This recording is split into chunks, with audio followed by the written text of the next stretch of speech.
With the highly anticipated training camp drawing closer and closer for us wanting to see just a small glimpse of Eagles football for the new beginnings of this team with the coaching staff and players and so on and so forth. There's already been a collection of hot topics out there, and with them being in part from the regular season for that matter, some of them have come from week one. And some people are saying that, we're going to lose our first matchup to the Atlanta Falcons. Opinions are opinions, and, it's fair to say that, I guess.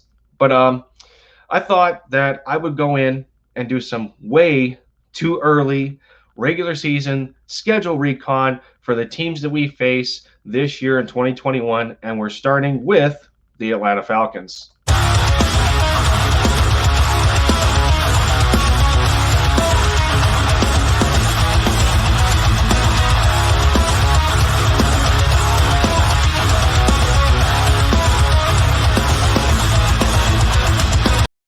Yes, sir. What is going on, everyone? In the end zone in the building for the touchdown, taking the lead for the Eagles one video at a time, and dropping buckets for the Dallas Mavericks, MFFLs. What's up? If you guys are new to the diversity of fandom that I bring to the table, I know to this day, I constantly say it, a Eagles fan liking a Dallas team, who would have thought? You would think that I was a traitor. But no, I love my Dallas Mavericks as long as it is the Mavs. I don't make Eagles fans mad for that. But if you like that kind of diversity of content of my fandom that I bring to the table, I'd love to have you a part of the End Zone fam, and all you gotta do to achieve that is hit the subscribe button. Last night, having Joey Shakes on the channel, and shaking up with him, if you will. Had some awesome conversations on the stream last night. It was a bit of a spur of the moment, type of thing, and talking to Joey a little bit, before the time of it starting. It's like, well, hey, you wanna have a stream tonight? I was like, well, all right, yeah, we can do it. It was within like a 30-minute window. I was like, well, I can get something set up and whatnot, but it's a shame that some people are saying that YouTube has been messing up lately with their means of notifications, and it's been bothering some people. But no, we still kicked ass yesterday. The stream went for almost 2.5 hours. We had our laughs, we had our discussions of key positions of this football team, and really really diving into some of the some of the most talked about topics, and the hot takes that are out there between Chris Sims and our running back position, stuff like that. It was a hell of a stream. I recommend you guys check out the time that Joey and I spent on the stream. Shout out to him. I appreciated every moment that that we added to the stream and everything. So I don't know if y'all live under a rock. I don't know. I can't help you, but most of y'all should know who Joey Shakes is. Go check him out on his channel and make sure that you are subscribed to him as well. Thank you again for a hell of a stream. But let's get into this, ladies and gentlemen. The Atlanta Falcons, their year last year, obviously was a massive disappointment. Dan Quinn only lasted about 5 games after an 0-5 start. He got the can, he got the boot, and then defensive coordinator Raheem Morris had to step in and finish this season out for the Falcons. They went 0-5 under Dan Quinn. Raheem Morris comes in, they finish 0-7. They averaged, they were average in points per game. They were 16th in the league at about 24.8 points allowed. They were 19th at 414 in total. And this is where I'm lost a bit. Arthur Smith from the Tennessee Titans is now the head coach of the Atlanta Falcons, a Tennessee Titans team that was known for just destroying people in the run game. Now, the Atlanta Falcons are a polar opposite. They're the total opposite. They had, really next to no run game to speak of. Todd Gurley with an arthritic knee. I guess he didn't last very long. He's now a free agent. He recently had visits to the Baltimore Ravens last month, and then in May he visited the Detroit Lions. Took a physical for them. I still think he's on the open market right now, and it's a shame because he's only 26. But the amount of injuries that he has had and the severity of them, it's a shame. It's a shame. But I really think Arthur Smith has his work cut out for him here. I just don't know, like, if he's going to be able to find a good balance between the run and pass game for the Falcons. They necessarily don't have anyone notable on their roster out of running backs to speak of. There's second year players. There's a lot of fifth round picks and sixth round picks, and they brought in a guy out of Ball State in their rookie class this year, in Caleb Huntley. But this is where I get lost. The Tennessee Titans last year were second in the league as an offense in yardage, 6,343 to speak of. They were second in offensive turnovers. They only had 12 as a team. They were second in the league in fumbles lost. They only had 5. So they were a very stable, very protective offense when it came to the football.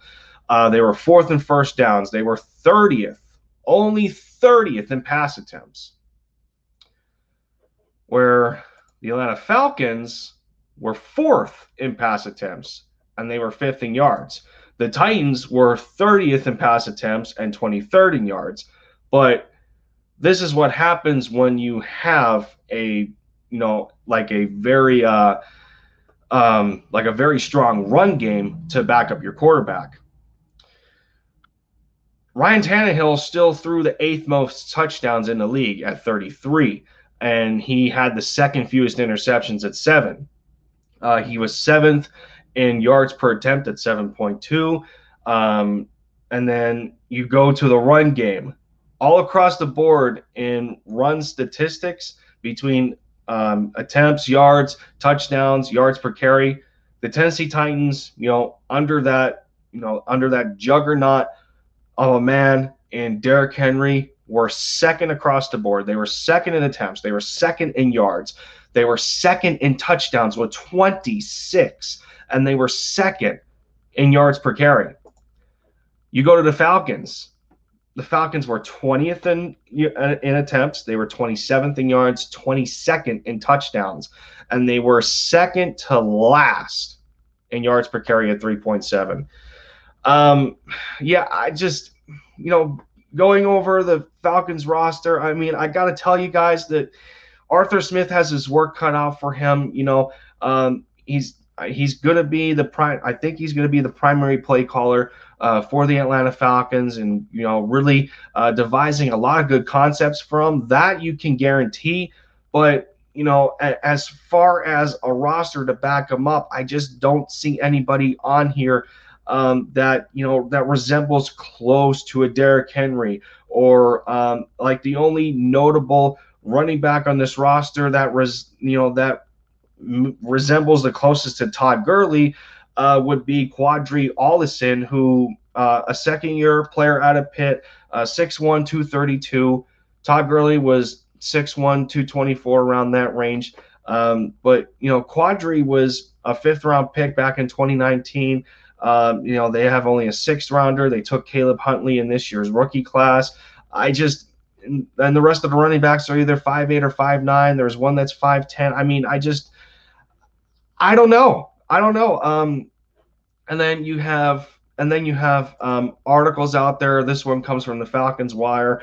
It talks about 6 reasons the Falcons will make the playoffs in 2021. Some of them are valid, but a lot of them are, most of these reasons here are out of the Falcons' control. So there's a strong dependence there on these things working out. Like, you have to rely on other teams to not meet their expectations. Like, if the Tampa Bay Buccaneers still assert their dominance, how the Carolina Panthers, how the Carolina Panthers would look, under their new system, and you have Sam Darnold with Joe Brady, and that receiving core over there with Christian McCaffrey. Does C-Mac stay healthy? They bolstered their defense. Hassan Reddick goes over there. The Saints do not have Drew Brees anymore. So I mean, in terms of the Falcons, there's a lot of determining factors here, that really, to me, don't support a case of them making the playoffs.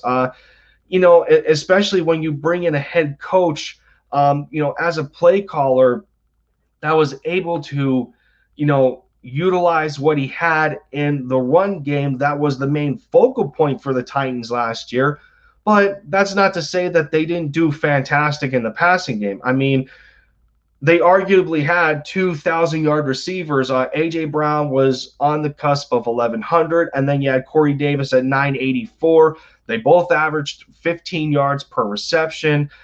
Between the two of them, they had 16 total touchdowns. So, yeah, I mean, and then when you compare that to the Atlanta Falcons, and Julio Jones is not there anymore, but there's so much hype around. There's so much hype around Kyle Pitts.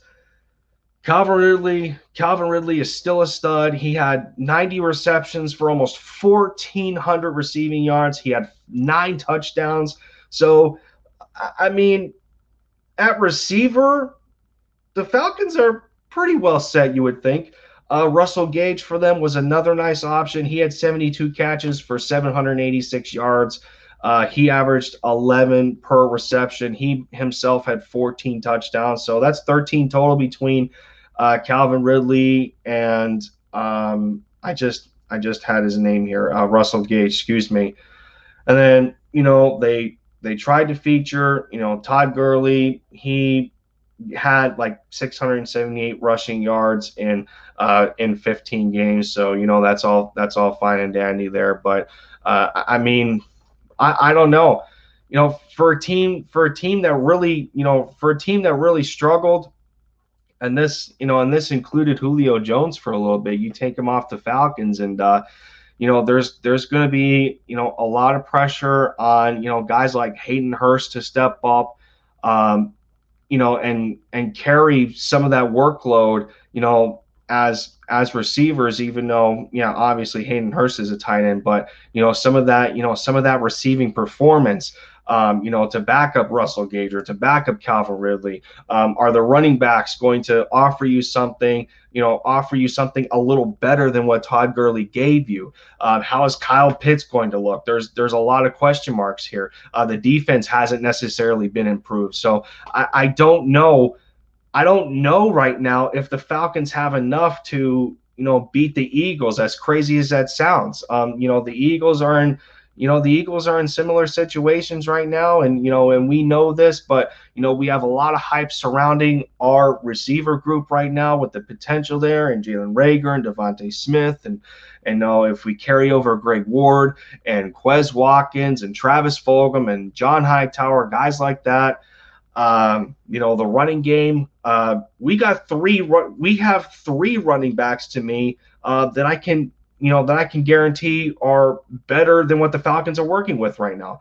Miles Sanders, Kerryon Johnson, Jordan Howard. That's 3 running backs that the Eagles have, to an advantage over the Falcons. The Falcons aren't really working with much, with Todd Gurley being a free agent. Receiving wise, that's going to be a battle. We don't have a Calvin Ridley right now until we find out what Devontae Smith is as a receiver. Tight end, I'm taking Dallas Goedert all day over Hayden Hurst. That's not a question. And we still have yet to see what they do with Kyle Pitts. So, at the moment right now, I don't see a scenario in which, and again, this is this is still before training camp and preseason games, and how these, how these 53-man rosters, shape up to be, what's going to happen. As it sits right now, between the potential, that,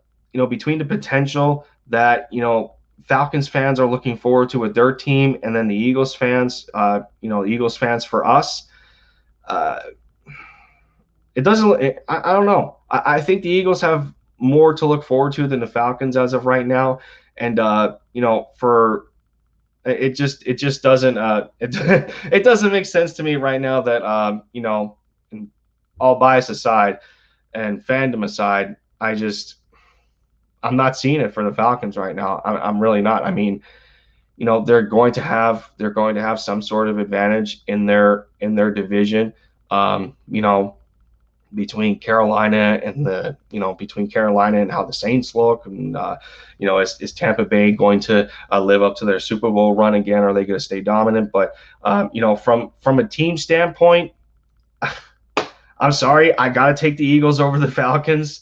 But yeah, I mean, it remains to be seen. How these teams look after training camp and final cuts, and how the rosters shape up, preseason games, injuries, and so on and so forth. But yeah, let me know, guys, what you think of this early assessment so far. How the Atlanta Falcons shape up looking next to the Philadelphia Eagles for that Week 1 matchup. There's with those battles earlier on Twitter and everything, and all, and stuff like that, and the Falcons posting stuff to their Twitter on, oh well, this is what happened last time the Falcons played the Eagles. Well, one of those game winning drives, that receiver that took it in for took it to the house, he's not a Falcon anymore. So I can say that the Falcons are worse off now than they were last year, but it remains to be seen. So I'm going to get out of here. It's another long video of mine. I guess it's hard in some senses to keep some of these short, because I just like to talk. It's who I am. But I really got to work on having a balance of keeping things short. But I'm going to get out of here. You guys let me know down in the comments what you think on the Atlanta Falcons so far, and how they measure to the Philadelphia Eagles going into Week 1 with this way too early schedule recon of our regular season in these 17 games. I'm going to get out of here. This has been Lindy End Zone. As y'all know, fly Eagles fly, bleed green. MFFLs, I'll catch you guys later. Take care of yourselves, and see you soon.